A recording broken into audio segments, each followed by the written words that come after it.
Coach Greenberg. Let's get it. Day one, morning film study. I just finished recording one for Coach Dro and ended up going for about 45 minutes.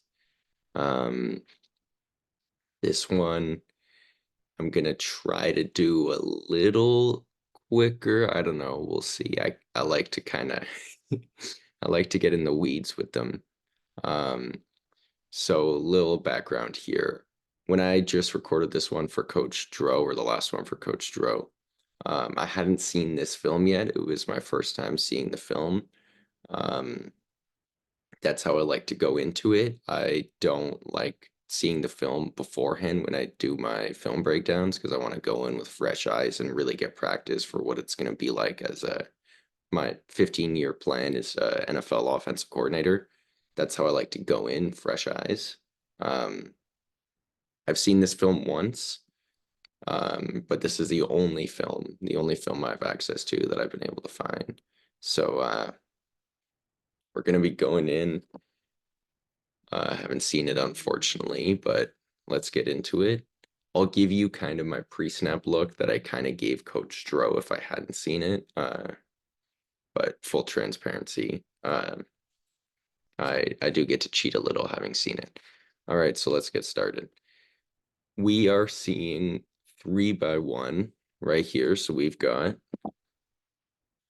these three eligibles to this side with this guy on the back side. So we've got 3x1. What I was saying when I was breaking it down for Coach Dro defensive wise is we're looking at the shell of this defense here, right? We've got these two safeties stacked on top of each other. To me, that was an immediate indicator that we're catching cover zero here. And the reason I say that is because in no other type of coverage would these guys be stacked on top of each other. Their stacked alignment tells me, okay, this is man to man, right? So the fact that we know it's man to man, because if they were in any type of middle field open structure, they would be kind of playing more out wide like this and like this, right? Middle field close, you kind of have a post safety. Um, so I'm immediately, the second I see that, immediately thinking cover zero. We've got 3x1. Um, and we've got what looks like 10 personnel to me. So when I was watching this through for the first time, one of the first things that caught my eye was this cat right here. He's playing kind of what a wide tight end would play. He's on the line of scrimmage.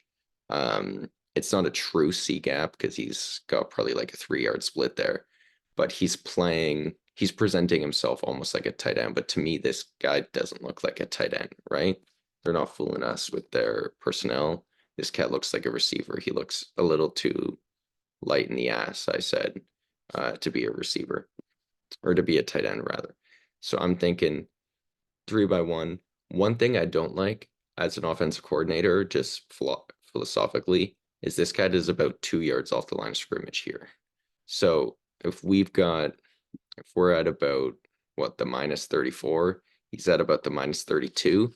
I don't like that philosophically because this cat is no longer a vertical threat, right? So he can go vertical, but he's not a vertical threat in terms of we're not worried about him burning us because he's got 2 more yards to run.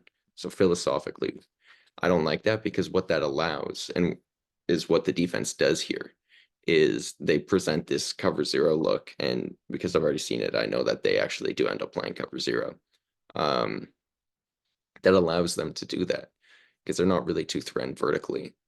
Um, pass protection wise, I know you're a big pass protection wise O-line guy. Pass protection is where it all starts for me. It's literally the basis of any passing game. We've got an even front here, right? So no one's head up on the center. We're getting an even front. To me, usually says, okay, they're playing for pass, which makes sense because it's 3rd and 14. In terms of pass protection, what I'm thinking here is I want to ID this guy as the mic, right? And then the center will go to him, and then I want to fan out this guard and tackle. I want them to fan out to these two players, and then I want to have this guard and tackle fan out to these two players.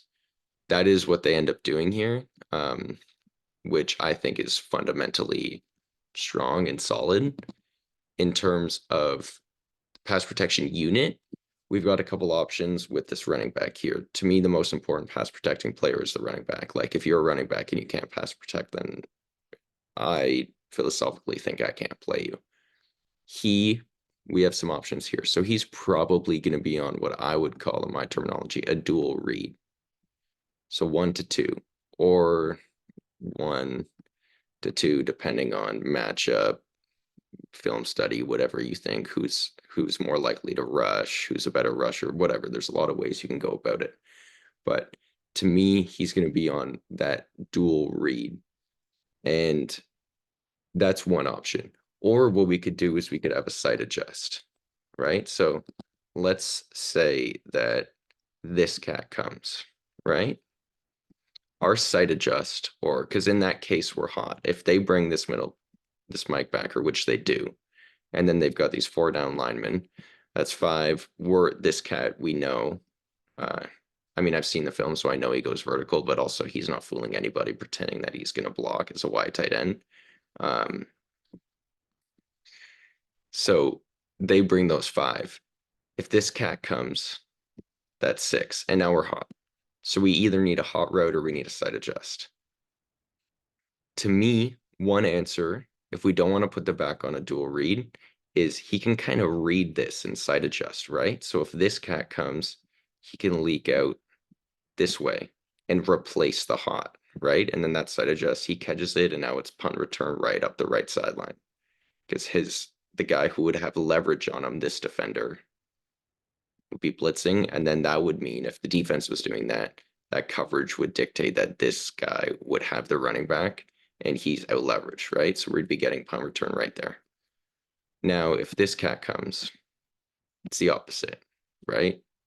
We could send this cat out on a flat here, and then it's punt return left. There would be no situation where they would both come, because, well, I mean, in a fundamentally sound defense, there would be no situation in which they both come, because then no one would be covering the back. So in that case, I guess if they both come, he could sight adjust, release to I would probably say sight adjust, release to the weak side, just because there's less guys out there in terms of DBs in that 3-by-1 look. And then if neither of them come, then we have options. And that what we do from there, whether he's going to chip and release, whether he's going to stay in to help the center on the mic because he's got that open space block with both the guards fanning out. There's some options there. But let's play this out and see how this goes. So I've already seen it, which sucks, but this is the only film I have. So yeah, they end up hitting this circus route. I'll just let this play out one more time to let you watch it. They hit this circus, and we do catch cover 0. So that pre-snap look that we identified was correct. So when they get this circus route, he's going to come down here, and then, oh, sorry. This is a new drawing tool software that I'm using, so it's a little finicky until I get used to it. Against 0, I like that route. I don't necessarily love that route, but I do think it's a good answer. But as a coordinator here, when I see this presentation of almost certainly we're getting 0, right? I'm thinking I want to get to the post, because that's where we hit our home runs, right? So whether we have this cat getting to the post, or ideally one of these 2 cats, let's say we take this cat's not really necessarily a vertical threat, so we get this cat into the post. I wouldn't necessarily say we had to do both, but maybe one of them, because if we're looking at space here, right? We're looking at space. We've got all of this space out here. And then this corner is going to be 1-on-1. So we've got a lot of space there to attack against 0. That's what I'm thinking. If we can block this up with the running back on his dual read, then we can easily get to that post and have a home run type of play. Other answers for 0 when I see this look is I'm thinking some sort of any type of screen, really, preferably a perimeter screen. We could hit him with like a tunnel screen, especially with this alignment right here where these guys are so far off. A perimeter screen, we could have this guy come out here type of thing. Block this corner. Then we could try to get up the sideline here. This cat would kind of just like come out here and scrape for the most dangerous. We've got options. Another thing I'm thinking here, just based off pre-snap alignment, is why not get to the slant, right? To me, slants are always a great hot answer because theoretically, just like philosophically, I'd rather catch a ball running towards their end zone than out of bounds or towards our own end zone, right? So as a hot answer, if we came up here, let's just say this cat is theoretically, let's say we like widen them out. We're in like a better space 3x1, right? If he ran a just like out route, like a quick out as a hot route, you'll see that a lot of times. A lot of teams run like quick outs as a hot route, which it can be a hot answer, but that's a pretty tough throw on the quarterback, that angle, and we're only catching 6 yards, and we don't really have yak opportunity because we're carrying ourselves out of bounds, right? So just if we're thinking about the way this plays out, again, 0. Now we're catching it. We're running towards that end zone. We have a two-way go in all this space. So that's kind of everything that's going through my mind pre-snap. Now, obviously, I've already, I don't want to take up your whole day. I don't know if I'll do it breakdown that in depth for every pre-snap read, but those are kind of all the things that I'm thinking about when I see a pre-snap read. So that would be kind of up to you of like, as a coordinator, what do you want to know? What are you thinking if I'm looking at tape? You know what I mean? Like, if I'm studying an opposing defense, what do you value, right? What do you want the information of? Sometimes too much information isn't helpful. This is kind of just what I do, like every day. That was yesterday's breakdown. It was a 2023 Miami Dolphins nickel lurk. I'll just like study tape and do these breakdowns because my 10 to 15-year plan is to be an NFL offensive coordinator. So I sit down, I record these every day. I don't post them yet. I'll probably start posting like YouTube videos here soon, but right now I just do it to get reps in. But anyway, post snap. So really, when I watch film, when I study the game, I view the lens through this guy right here. I played receiver, but when I was like at IMG, I would spend a lot of time in the quarterback film room because to me that's where the game is played in terms of what's being asked, who gets the most asked of them, typically the quarterback, and that's kind of like quarterback coaching is kind of where I hang my hat.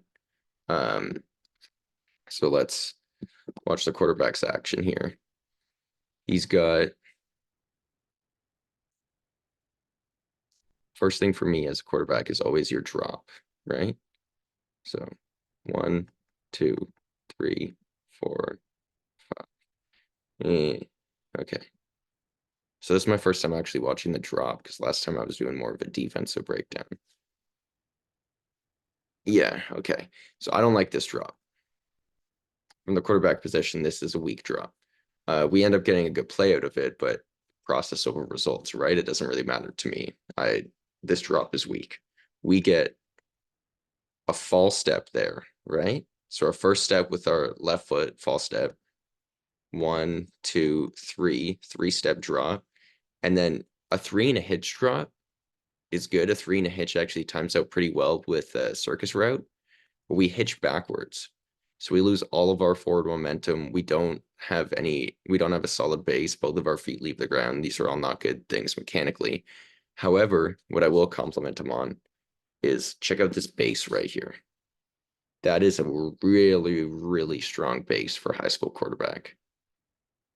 He's got all of his cleats on the ground in his back foot. He's able to drive this ball, and that's how this play is made because of that base he gets to. That fall step, I don't like. The hitching backwards, I don't like. The hitching backwards for power and throwing velocity and throwing mechanics. The fall step, I don't like simply because it messes up your spacing. It puts your offensive lineman in a bad spot because now you're not at the exact depth that they're expecting you. And also, when you take a false step like that, it messes with your timing. Because in theory, in a solid system, your drop should be tied to the depth of your first read.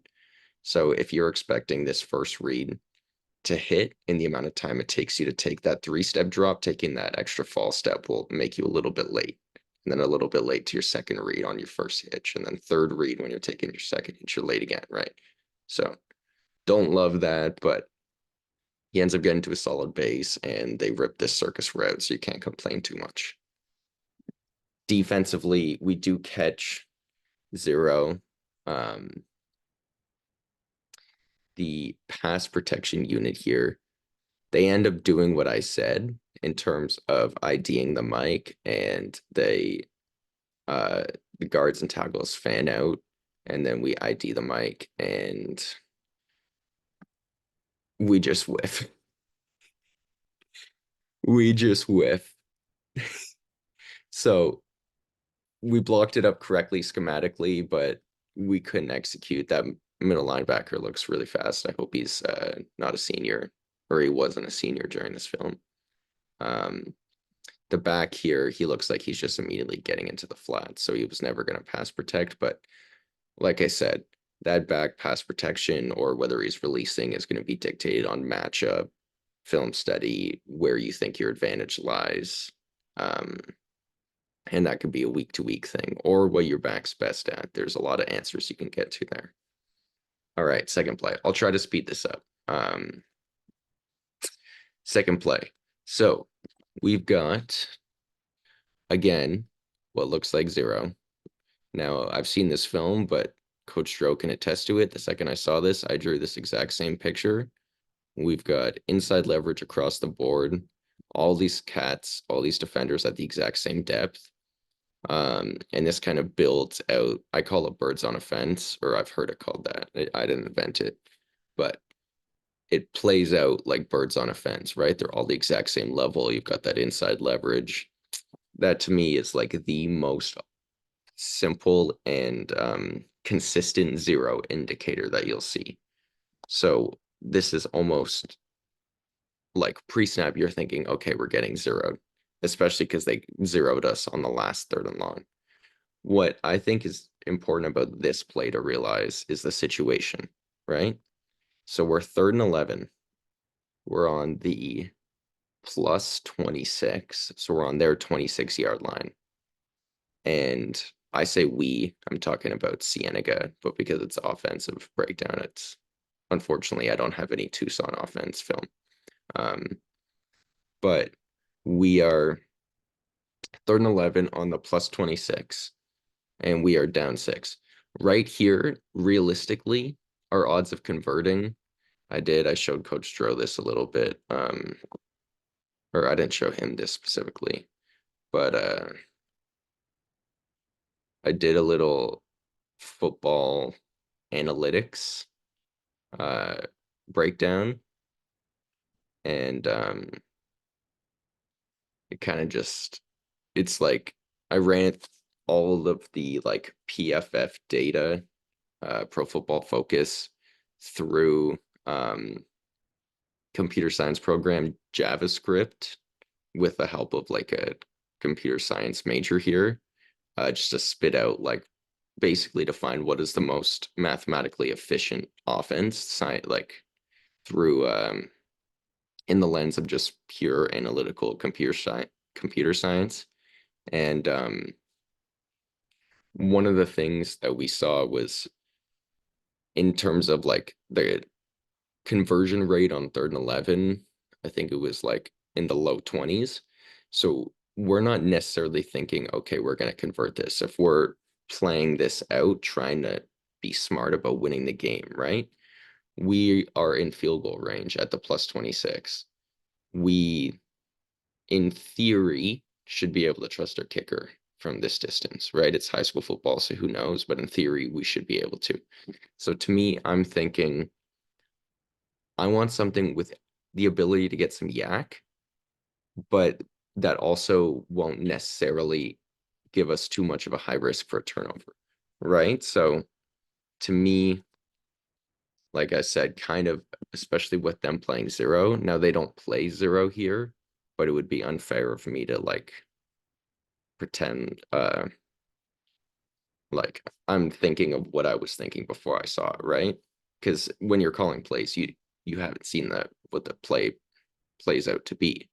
So I'm thinking a slant, like a tunnel screen, something more safe. You could even get like a backfield screen. Um, just because we're already in field goal range, our odds of actually converting this are pretty low. Um, to me, like this concept right here, that's like called Lion in the West Coast system. In my vernacular, double slant would be Lion. Um, could get like dragon line with a slant flat. Just we're catching it, running towards their end zone, fall forward for a first down. I'm gonna have to pause this recording here. One sec, I'm getting a call. All right, we are back here. So I can't remember exactly where we left off. Sorry, I had to take that phone call, but let's just play this play out here. So we get, oh, okay, yeah, it was this play. Okay, so a lot of thoughts here. First off,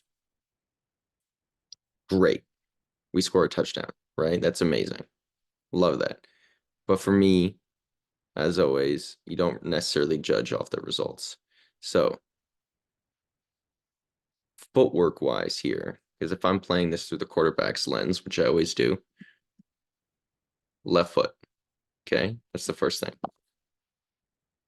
False step. So that's one. And then we get 2, 3, 4, 5, 6. So that's the thing, right? It's a 5-step drop, but he takes a false step, so it's a 6-step drop. That's something that I would coach out immediately. Not only because it's bad for any offense, even if it's at the high school level, it's just bad for the quarterback, right? Because the more he has that habit, now this isn't our quarterback because this is Cienega's offense, but if I was coaching him, the more he has that habit, the harder it is. College coaches are going to see that and they're going to be like, and it turns him into more of a project, right? And if he goes all the way through his senior year with that habit, it's going to be really hard to reprogram his brain once he gets to college. Um, my my setup there almost just fell over. So that's the first thing. So already questionable quarterback fundamental play here. Then we leave both our feet and we take a watch this. Take a little gallop, right? So this, you never as a quarterback want your feet crossed over. You don't even want your heels to click, let alone come close, let alone crossover, right? So that is bad footwork, bad fundamentals. Now, what he does here that's amazing and why this is such a big hit is some good coaching, I would assume, and some good playmaker vibes here from the quarterback, right? So from here, his footwork was bad. He took that rather than getting to the back of his drop, planting his back foot in the ground and getting ready to throw, hitch up after he gets through his first read. He gets there, he does his gather, he does a hop, foot crossover. Now he's late. It messes with the timing, right? So now once you do that, you're always going to be a little bit behind in your reads. You're not going to be able to play that in the pocket. Now he's in scramble playmaker mode, which you don't want to get to if you don't have to, but he does execute this beautifully. So once he gets there, and now he's kind of in this playmaker mode, what he does here is he drives this thing, right? He starts driving downhill because a lot of quarterbacks, what you'll see is they'll come out here and they'll kind of take it out horizontally, right? They'll start scrambling, or they're like, they don't want to run up the middle because they're scared of linebackers, so they'll try to get the edge, and you get TFL sack, fourth down, punting, right? But he drives this thing and he carves it downhill. And why that is so important is because what it does to this player. So watch this space behind this player, okay? This space right here opens up because he drives this thing downhill. Let me get a better drawing here of that space. This space right here opens up because he drives this thing downhill. So when he carves downhill, that linebacker, see how he vacates? That blue circle is where it used to be. Now, because we carve this downhill, that middle linebacker has to now respect the run, because now we're threatening to run. So he's going to climb to make that tackle, vacating his hook curl zone that he was in, now opening up that black rectangle of space to allow this throw. So that's a beautiful playmaker play. Weak fundamentals to start, which got us off schedule, which made us have to scramble, but it's a beautiful play in terms of playmaker ability. The other thing is this arm angle here. You see how it's like out by his ear? This is almost a little like side army, like Philip Rivers. I actually see this. It's like a very elbowy release. I saw this on film when I was doing the defensive one. I didn't like make a comment on it, but it was something I had in the back of my head. That elbowy kind of like I would classify it as a dart release is very like Lamar Jackson-esque. Not calling this cat Lamar Jackson, obviously, but the reason Lamar comes to mind is because not many players will succeed with that release. It's really hard to be consistent. It's hard to be accurate. But if you can pull it off, which is rare, like Lamar does, and make it look good like this, then hey, it's a pretty special play. We hit him right on the upfield shoulder, right between the numbers, which allows for this yak. So if this ball was, that's why accuracy is so important. A lot of quarterbacks don't realize this. You're not just hitting the man. You're not hitting him. You're trying to hit him on this shoulder, that outfield shoulder, so he can catch it and turn. If you would have hit him on this back shoulder right here, you turn him, pivot him back this way into these defenders. If you hit him on that upfield shoulder, that ball, when you catch it on that upfield shoulder, is going to lead you to run away. So you always, as a quarterback, want to place the ball on the shoulder of the man away from the defenders, right? So it's not always the upfield shoulder. If there was a safety right here, let's say there's like a, let's say you got Ed Reed right here, he's playing free safety, and he was sitting here ready to give you like an old school, like ambulance shot right to the ribs, then in that case, you would want to put it like either right on him or on that back shoulder. And now he would pivot out to this defender, but he's not going to get Ed Reeded right to his chest, right? So those little things I love to see on film. Defensively, I already broke it down for Coach Tro. They're either playing quarters or like a match quarters or cover four. And one of the defenders loses his responsibility. So if it was a cover four, picture that the safety on that side carrying that out route and vacating his zone. And if it's match quarters, then that safety did match and carry his slot receiver out, but then that corner didn't respect the match rules, and he kind of just stayed in that outside corner. So miscommunication there, but cool play to see, playmaker style from that quarterback. So here we've got, this is another big situation, right? So we've got 2nd and 25. It is 2nd down. We are on the plus 25-yard line. So in this situation, when I did that analytics deep dive that I was talking about, the conversion rate on this was crazy low, which obviously you would expect. But in this situation, as a play caller, situationally, I'm thinking, okay, our odds of converting are really low. Like if we're being realistic, we're probably not going to get this, right? So we're on the plus 25, so we should be in field goal range. Even more so than the last time, I'm thinking of what I've heard called getting half back. That's what my coaches would refer to it as. So what that means is we're looking to get to 3rd and 12 while also protecting the ball here. That's the most important thing because we're in field goal range. Realistically, we're probably not going to convert. So we want to get half back here. Half back type plays are that slant, that screen pass, anything where we can protect the ball and get an opportunity for yards after catch, right? There's a lot of ways you can go about it. But most importantly, protect the ball from the quarterback position. Let's see here if I can get this out of here. So we are in 21 personnel. Or yeah, yeah. Okay, so we've got a tight end hiding back there in 21 personnel. This defense, they're presenting. Okay, yeah. Oh, you know what this play was? This play was the motion play. So I love that.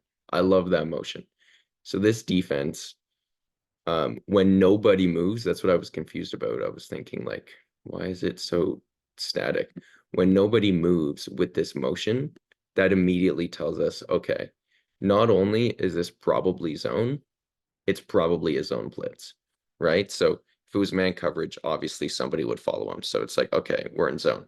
But the reason I say zone blitz is because usually even if you're in zone, you're gonna have somebody motion with him. So let's pretend that this back was back out here. Let's just say that this tailback was out here. If we had this corner bump out, okay, zone. If we had the safety or a linebacker type bump out, man, man zone indicator, pretty simple. But when nobody moves, that to me says zone blitz because the defense is going to have very specific landmarks and they're not going to take the risk with limited guys in coverage trying to disguise, right? So we end up getting here. I can't remember what the defense does here, but to me, I'm thinking zone blitz. Let's just play this out. Do we get halfback? Do we get a zone blitz?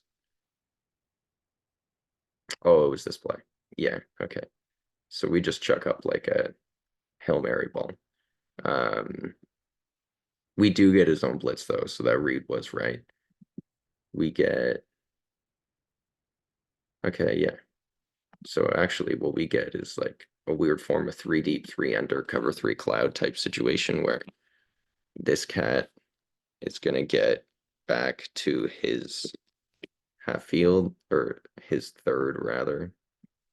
This cat is gonna get to his third. Sorry, new drawing tool. I'll get better with it as I do more. This cat is gonna get back to his third. And then we're gonna have this cat right here.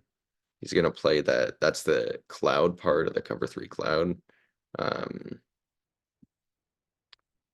then we're gonna have out here. And he's got the flat here. And then we've got that guy kind of playing the curl zones. And then we've got 5 rushers here. So it's like cover 3 cloud, 3 deep, 3 under. That type of look is probably going to confuse a young quarterback.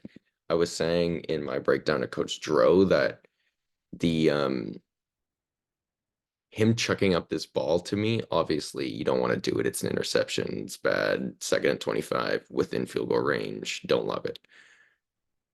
I saw this a lot. JJ McCarthy. I just threw out this anecdote because when I was at IMG, JJ McCarthy on his film, we would break down JJ's film because he was there the year before me. He would do this all the time. And the reason you do that type of thing is because typically if you're a really good athlete and you've gotten away with this through 7-on-7 and youth and 8 and all that stuff, like you think that you can get away with anything. So to me, that's just he'll learn like the limitations on certain things as he develops. But yeah, it's this type of thing. Every quarterback, even at the highest level, does that every now and then.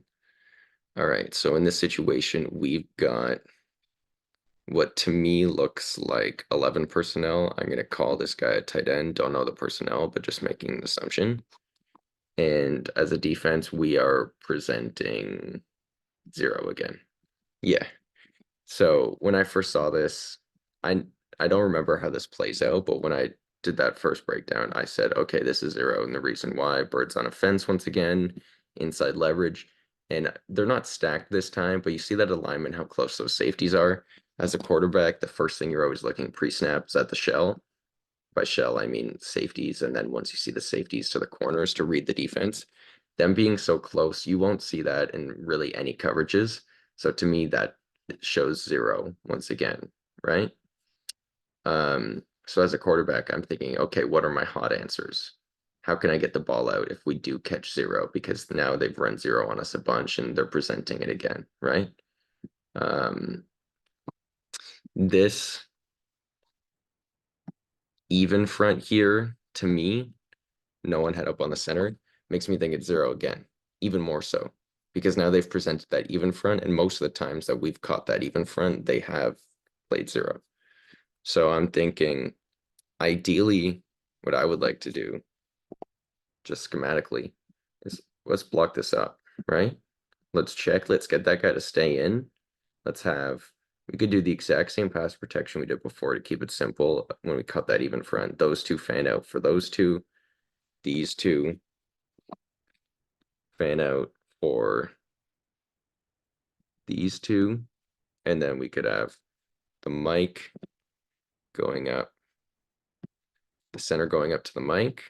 Could have this cat coming up here, J blocking for this cat, or you wouldn't necessarily want him downfield, but could have him kind of playing that C gap, whoever presents themselves, and then you could have this cat on this cat, right? That's one option. Or our other option is, depending on matchups, depending on who we trust in pass protection, we could half slide this thing. So we could have these three responsible for these three, or vice versa. Sorry, I'm in defense after doing the defense breakdown. Half slide the center, right guard, right tackle responsible for those three. Get the left guard fanning out here, left tackle fanning out here. And then we could have this cat and kind of on a read here, 1 to 2, whoever presents in that C gap, right? So we've got options. It all kind of depends on what matchup you like. We could also have just play kind of like zone principles where he's coming in here. So if this cat does get down here, he's just kind of more responsible for gaps. And then we're going to allow the free runner, whoever it is, to run out that D gap. Because pass protection philosophy wise, pretty universally, you don't want anyone through the A or the B gaps ever. So we're trying to block this up. You don't want anyone through those A or B gaps. C gap pressure is fine as long as we have a hot answer. D gap pressure is honestly something you kind of want, because that means that he's running the far track and now we have more time and they have one less guy in coverage. So we've got options. Against that 0, once again, thinking of getting to the post, maybe getting some picks and rubs to really mess with their man coverage. But see how this plays out. Okay. So they end up.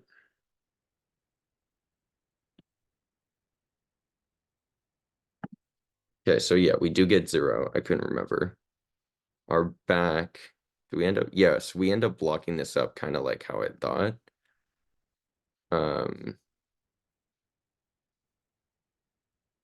Yeah, okay, so they do send that 0 pressure. And we do. So a good thing that we do here is just pass protection philosophy. You always want the bigs on the bigs, right? So you want the guys that are playing football to protect the quarterback to be blocking the guys who play football to get after the quarterback. You would never really want like a running back to insert here and try to block this 3 technique, right? You would never really want that. Or this tight end to try to have to like reach that defensive end. I mean, you're gonna ask him to do it sometimes, but ideally you want the bigs on the bigs. And then if you're gonna have this B gap pressure here, having him step up and take that is fine because that's a second level defender and it's a linebacker, right? So I like the pass protection. Quarterback play wise here, false step, 1, 2, 3, 4, and then we can't see it anymore. So get a big play. Cameraman needs some more reps in there because wasn't filmed right. This play I loved when I was watching defense. Like I started breaking down mesh in its entirety because I was like, great play design here. So when I watched this film, I was thinking to myself, okay, we're presenting zero again, which I I can't remember if they actually do play zero or not, but we end up running mesh here, so that's one part of it. He's gonna come on that over. He's gonna come under. He's gonna run that. And then this will be kind of like a do whatever you want. So you could tag this as like a post if you like it. That's like kind of what I would do if we're catching zero a lot. You could just have like a go. You could have a comeback if this guy's playing way off. Just have like an in. You've got options here. But this is kind of like your alert, right? So that's if you like the spacing, if you like the matchup, then you can alert that. But that's not necessarily really part of the read. The read here on mesh is going to be, first off, this will be your haunt. And the reason I draw it like that, so to me, if you ever put those two lines between the line, now it looks like an H, which means it's your haunt read. So if you get pressure, that's where you throw it. But that's one, and it can also be thrown at any depth. This kind of like rail, halfback rail route can be thrown at any depth. So you can, the quarterback has the option to hit him right here. You can hit him right here. He can hit him right here. It's kind of like always live. So he's just going to be looking and running. So that's one. Two is going to be the part of the mesh that comes under. So this cat will set the pick. That guy will set the pick. And this guy will run under and he'll be 2. 3, this is your zone answer. He's going to hook up there. And then 4 will be the guy who set the pick coming out on the backside. You'll not really get to 5, and that's why I say 5 is this alert. But this number 3 here is kind of your zone answer, and the rest of these are runaways. You're running away from coverage, and I love that type of play because you got man answers, you got zone answers, you've got a pick. It's kind of versatile for everything. What do we get here? Okay, so we get 0. I think, yeah, we do get 0. Oh yeah, I remember this coverage now. So last time it took me like, usually I try to ID the coverage first watch, maybe second watch. Last one it took me maybe 3 watches on this one because they end up playing like Saban-ish stump coverage, which is like a 3/2 match coverage. SEC.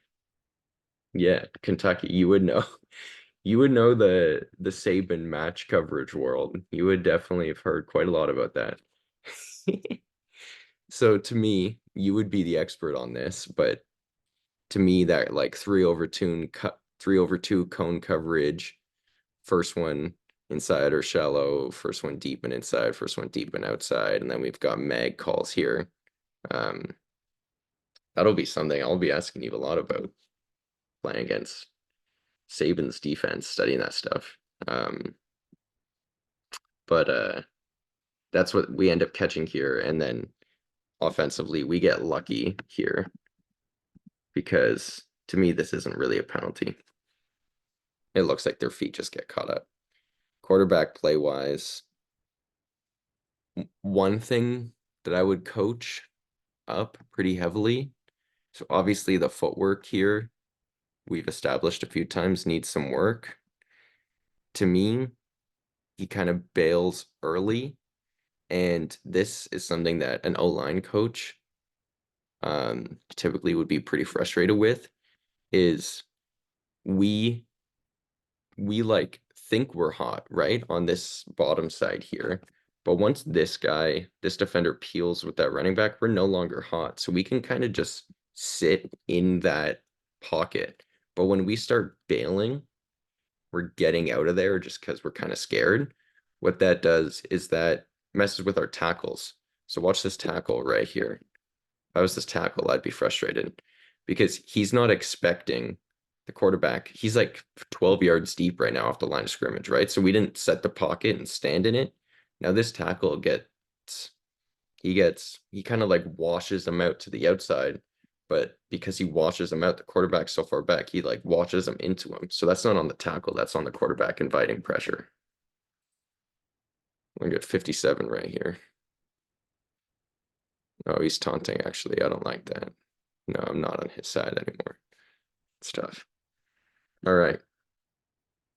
What do we have here? So we've got what looks like 2x2, 11 personnel. When I was first watching this, the first thing I ID'd was this cat. So they've been in pistol a lot, and they've had this cat at about 6. Usually you in pistol, you'd want him at about 7. Right here, he's an 8. So he's usually been in 6, now he's an 8. To me, that's an indicator that something's up. What they end up doing here, I was right, because something was up. Gets out into the flat here. So he wanted like space for this swing screen. Now, what they end up doing here, which I love this play, is they fake this swing screen, and then they have this tight end come out, block this corner, and we get this tunnel. So, few things here. I wish I hadn't seen this film. So I could like give you the first look, but there's a few things here. The first thing on this tunnel screen, I think the most important things receivers can do, especially at the high school level, is be good blockers, because it's like, if you look at any big play throughout any level of football, the 49ers are such a good running team because their receivers are such good blockers. The 10-yard running plays, receivers don't really matter. If you want 20, if you want 30, if you want 50, that's on the receivers. They have to be able to block. So the coaching point here, although this might technically be a tight end, is this guy needs to come flat, right? So a lot of young guys will come out and they'll run at this angle. And then they'll try to like block like that. But what these guys need to realize is that the defenders move too, right? So rather than taking that angle, they need to get good at taking this angle, right? Almost flat, and then you can carve this up to block it based on where he goes, right? Because it's a lot harder to start like this and then come back than it is to start like this and then carve up early if you have to. That way you still have leverage, you still have the advantage. So let's watch his path here. See how he comes out of this. Yes, you see how he's climbing downfield and then he has to carve back. Now he gets away with it here, and he also gets away with a hold. But it just makes that block a lot tougher than it has to be. Whereas if he would have came flat on his line, he would be able to turn that upfield. Yeah, that's a hold right there too. And maybe. All right. This play. Okay, so I love this play. This is old school. Actually, here, I'll give you the full breakdown. I don't want to take up too much of your time, so I'm trying to get through this, but cover 0 look again, right? Inside leverage, birds on a fence. We've got another even front, so we're probably thinking, okay, we're still probably catching the same cover 0 thing, right? We've got 12 personnel with this sniffer. I love any formation with the sniffer. I just think there's so many things you can do. I don't necessarily depending on your personnel, if you're in like I think it depends on if you have a guy who can actually play that, but that sniffer role, the angles, a lot of the times I like better depending on what schemes you're running. And in this case, this is an old school Mike Shanahan, Denver Broncos, Shannon Sharp playing the sniffer tight end, or what some teams would call the H, running this like sneak flat. Now this play is just straight up Y cross, so like a really old school West Coast play. This sneak flat has gained a lot of popularity in recent years because um, it is pretty versatile in what it can do. And what they end up doing on this last play, which is cool that I've seen how they sequence it, is zone read lead. And that's kind of why I love this action, because you can sequence it, you can build it on top of each other, which to me shows that this coordinator of Cienega is like a fundamentally sound offensive architect. But once you get this sneak flat right here, along with that Y cross, what that does is it really puts a bind on this player, right? He's got to cover, he's got to choose because he's got flat responsibility, and he's got to figure out who he's covering between that Y cross and that sneak flat. So typically what you'll do, and there's quite a few coaching points on this from the quarterback's perspective, which I'll get into. What you typically do is you'll read this 1 to 2. Oh, sorry, new tool. 1 to 2. And that sneak flat happens really quickly. And then that Y cross, and then whatever you want to tag, whatever these receivers do, they can do a lot of different things. But quarterback play, there's a lot of coaching points here, and it's really important. So whenever you're running this sneak flat, almost universally, you're going to have this player unblocked right here. This edge defender, right? Or really any C gap pressure. So if he takes kind of like the C minus gap, and this cat loops to take like the C plus gap, we're catching like a 4 strong type of blitz. Then we'll have 2 players off the edge. So it's not necessarily an unblocked edge, it's an unblocked C gap player or players. That's a really important distinction for the pass protection and quarterback play. But what we need to do if we're unblocked in this fake, I'll play this out. We need to get depth. So as a quarterback, second I hear this play call, the first thing I'm thinking is I need to get depth, right? So we want to come out this and carve this vertically. Get depth. That way, if it's worst case scenario, and this edge player, in this case being the C gap defender, is charging us, we've got enough depth where we can, worst case scenario, throw it at the feet of this sneak flat. Just chuck it at his feet if he's covered. But most likely he won't be covered because that edge is coming down and we can put it on him. So we want to get depth. In this case, we get the depth. This action here ends up taking that C gap defender, getting him to stutter just enough where we've got enough time to make a play here. Now the defense plays it out nicely, but fundamentally that's good. The other thing, this action, right? So for me, when I'm faking this action, this play action here, typically you're gonna extend, right, with your left hand, have your right hand on the belly, do all those fundamentally sound things. At the high school level, this is something that I think it was Coach Blake taught me, was you want, not that I was a quarterback, but I wanted to learn the position because I knew I wanted to coach one day. Was you want to have 2 hands on the ball for this type of play.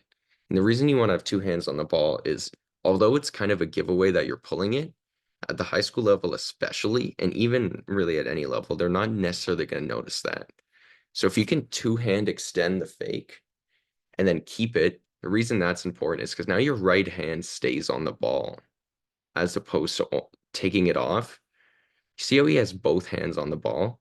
So he actually does it here. I wonder if he's coached on that or if that's just intuitive to him. Either way, it's impressive because he has two hands on the ball. He's already ready to throw, right? So he's already ready to throw to that flat. Now he doesn't end up throwing it because it's covered. The defense does a good job. They present zero. They don't play zero. But just think about how if he was extending with his left hand, now at this point, now he's putting his right hand back on the ball. So now he's probably got his right hand back on the ball. And now he's maybe looking for the laces, trying to get a good grip on it. And now the defender's already in his face. Right? So you want to keep both hands on the ball. That's really important for that play. It's a little detail, but it makes a big difference. What we end up catching is they present zero and they end up playing a zone blitz here. And they've got it covered up. We have good quarterback mechanics. We get vertical depth. We have both hands on the ball. We're ready to throw it at all times. And that allows us to be able to make this play. Now, throwing back across your body across the middle of the field, typically not going to necessarily want that too often or rely on that, but it works out here. All right. 2nd and 2, 4th quarter. Down 3. 2nd and goal from the 2, I would assume it looks like. Yeah. 4th quarter, down 3. At this point, what's our best play? So first off, motion. I love it. I love it. What this does in this case, I don't love. So that motion, here, let me ID this. That motion, this defender starts out lined up right here, right? That motion brings more dudes to the party, okay? Now we get zoomed in by the cameraman, so it messed up my drawing where it moved it. But you see how he's out here, and then we do this little jet sweep motion? Well, him motioning across like that brings that safety, I would assume he looks like a safety, right to the point of attack. So that motion I don't love because that brings more dudes to the party. You never want to bring more dudes to the party. It's what one of my coaches used to say. But that brings more dudes to the party. And now we have another unblocked defender. Whereas if we're just thinking about this philosophically, if we ran like the Dolphins' little quick out motion and we brought him out here, then we have way more space to run that. Because what we end up running here is zone read lead, which I love because that sequencing off last time we did the little sneak flat off the same action from the sniffer type. I love this play.